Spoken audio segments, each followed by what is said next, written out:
comme prévu, un peu de pluie aujourd'hui pour le réveil. Bon, on s'est réveillé, il pleuvait pas, on s'est réveillé vers 8 h là. Toujours pas d'eau dans le van, ce qui fait qu'on doit se débrouiller avec des bouteilles d'eau.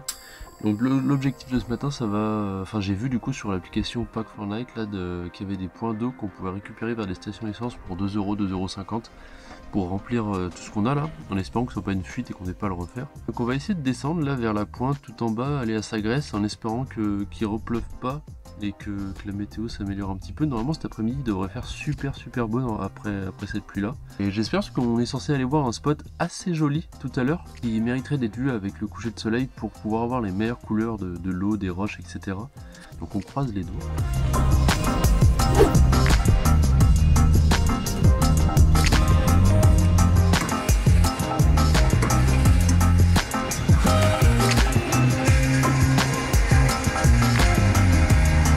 C'est pas comme en France, pour prendre de l'essence, il faut taper une fois ça là, euros par litre. Ensuite il faut choisir le nombre d'euros qu'on veut mettre. Donc moi j'ai mis genre 40 € ici, alors donc j'ai fait 4 x 10. Et une fois que vous avez fait ça, vous prenez la pompe que vous voulez, donc nous c'est du diesel, et vous pouvez remplir et ça bloque à 40 €. Maintenant je suis allé demander comment remplir de l'essence, c'est la première fois que je fais ça. Pluie oblige, on s'est réfugié dans un petit café, il fait que de pleuvoir à l'extérieur. Donc on s'est pris de quoi se réchauffer, chocolat chaud, jus d'orange, une jolie gaufre Nutella, c'est une gaufre belge, j'y mets sur le truc. Et moi un beau cheesecake et pasta denzel, ça va être le premier que je vais goûter, donc on verra ce que ça va donner. Le dernier que j'ai goûté c'était il y a très longtemps, j'ai pas l'habitude de prendre ça. C'est une petite pâtisserie avec un œuf à base d'œuf à l'intérieur. Je vais quand même goûter celui-ci pour vous.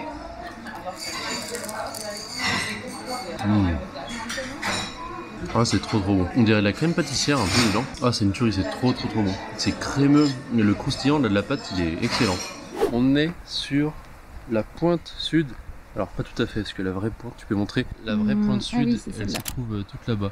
En plus je crois que là-bas l'entrée il faut payer 3 €, juste comme ça, par personne, c'est pas grand chose, mais bon si c'est juste pour voir la vue. On est juste de passage. Voilà, on est juste de passage, on doit aller là. Il y a un pêcheur là-bas, si tu pourrais le viser, qui est en train de faire de sa petite pêche. Juste pour vous dire aussi, chose assez intéressante sur les photos que je vais vous afficher, c'est quand j'ai pris les photos du pêcheur là, et vous avez une nette différence quand vous avez un filtre polarisant comme j'ai ici qui se tourne là, qui permet d'effacer les reflets du soleil quand on est à peu près à 45 sur l'eau. On a une vraie différence et ça rend trop bien.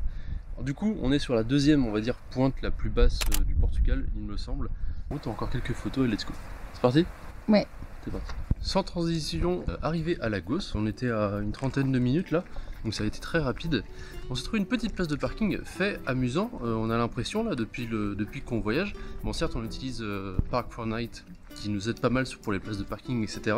Et il se trouve qu'en fait énormément de parking me semble tout à fait gratuit. Quoi, c'est la mignonnerie. Petit Joker et Batman. Oh, il y a Hulk et Wonder Woman. J'ai l'impression que beaucoup de parkings sont gratuits, mais vraiment des gros parkings. Bon aussi on est hors saison donc forcément il y a moins de monde. Je pense qu'en plein été, surtout au Lagos, avec un des spots les plus connus du Portugal, ça doit être très blindé. Et on voit d'ailleurs la ville, il y a plein de petits trucs un peu touristiques, comme typiquement les rolls ice cream, ça c'est typiquement le genre de truc qu'on trouve dans les villes un peu touristiques. Mais elle a du charme, surtout en basse saison là, c'est vraiment très calme. Oh c'est trop mignon. Des bunny-sardines. Mais ça sert à quoi? C'est pour poser les couteaux? Peut-être. Peut-être, je sais pas. Enfin ça c'est encore typiquement les trucs traditionnels locaux que tu trouves dans les zones touristiques.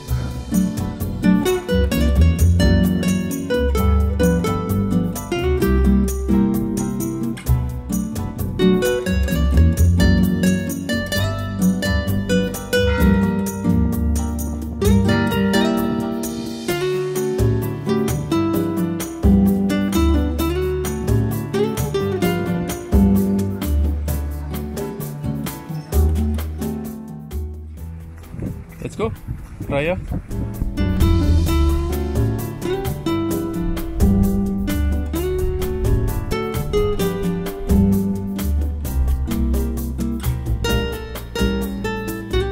Oh, ça va profond.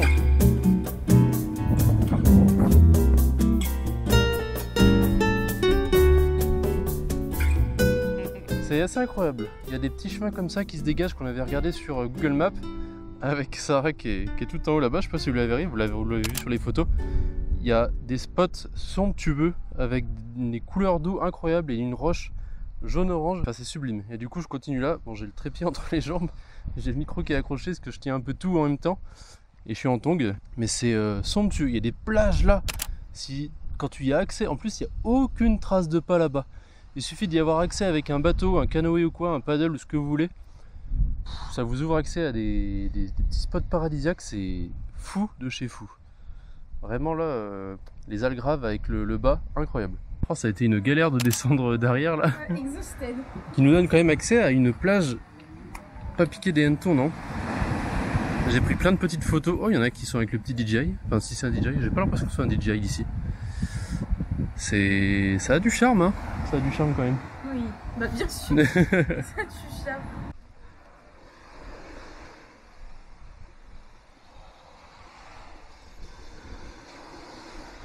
Nous y voilà, tout du moins un des spots de plage que je voulais faire, qui était à côté du grand spot des algarves, putain, j'arrive jamais à le dire, qui est vraiment stylé.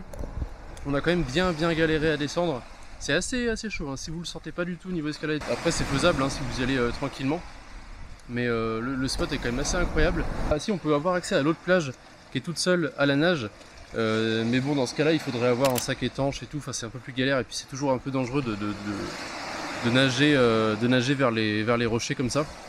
Il y en a qui sont venus en bateau carrément. Et puis bon, écoutez, moi je vais en profiter, là je vais me reposer un petit peu, faire encore quelques photos bien évidemment du lieu là. Et on va voir, mais putain c'est magnifique, c'est exactement ce que j'attendais des algarves. Et en plus de ça, du coup, vu que le lieu est difficile d'accès, il n'y a pas trop de monde, ce qui rend le lieu encore mieux. Puis on est coupé du vent, enfin bref, j'arrête de vous parler. C'est magnifique, je vous fais quelques plans.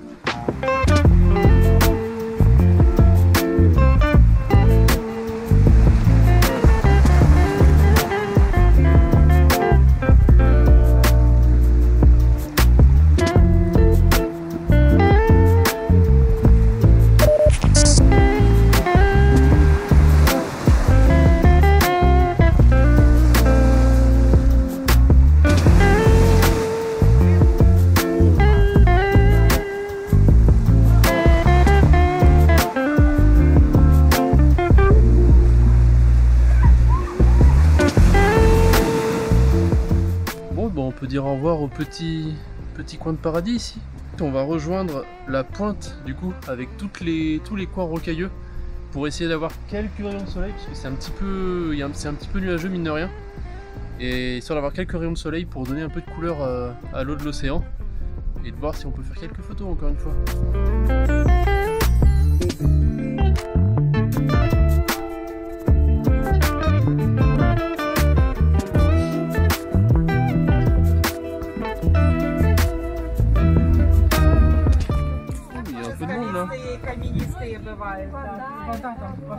Il y a déjà un peu de monde.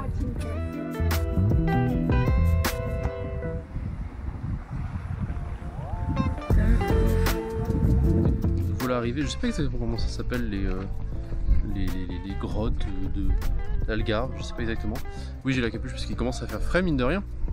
Et je pensais pas, mais en fait il y a plein d'escaliers qui descendent et qui permettent d'accéder au site. Et ensuite en bas vous avez des bateaux qui sont là pour vous faire un tour dans les grottes, etc. Comme il y a Malte avec Blue Grotto pour ceux qui connaissent. Et c'est joli. Bon là par contre c'est dommage vu que c'est encore un peu nuageux au-dessus de moi. Ça reste néanmoins très joli. Et on va aller faire encore quelques tours et voir s'il y a moyen de faire des photos même s'il y a pas mal de monde.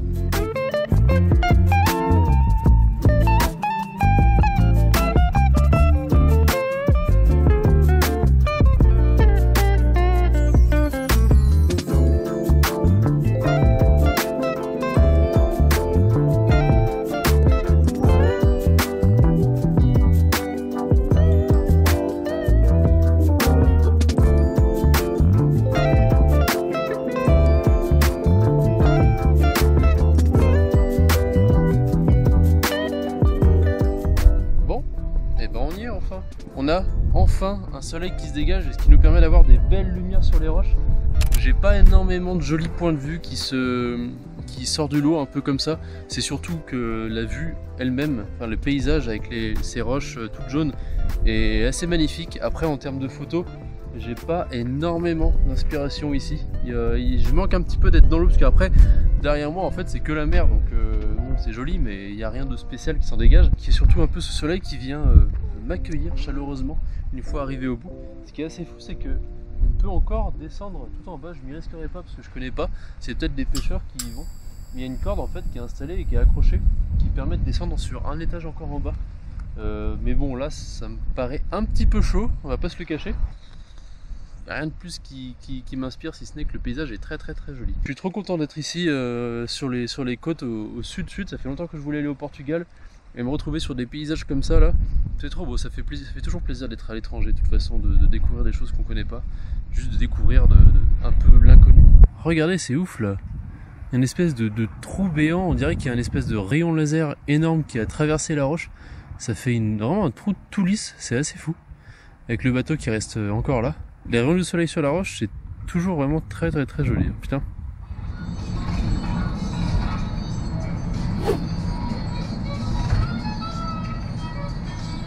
On a trouvé un camping, on est allé voir ce même camping là, on est arrivé à 20h15 à peu près. Il y avait une dame à l'accueil et tout qui parlait très bien anglais, elle nous a accueillis. On a payé, c'est quoi, une dizaine d'euros ? 9 euros, ouais. Ouais, je crois peut-être 9 euros pour la nuit, pour 2 personnes en branchant l'électricité. Du coup, l'avantage, ce qui est bien, c'est que déjà, premièrement, on a la douche chaude, ce qui nous a fait un grand bien fou. J'ai encore fait beaucoup de photos, un peu carte postale, on va dire. C'est-à-dire des images un peu documentalistes qui représentent juste des beaux paysages sans non plus avoir une lumière de dingue, etc. Mais ça vaut ce que ça vaut.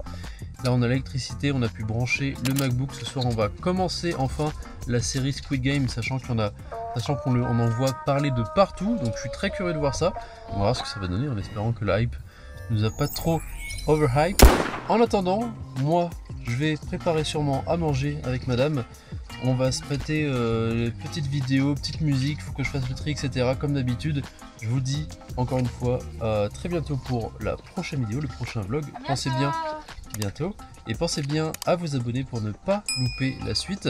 Moi je vous dis ciao, c'était Antoine pour Photopia. Ciao.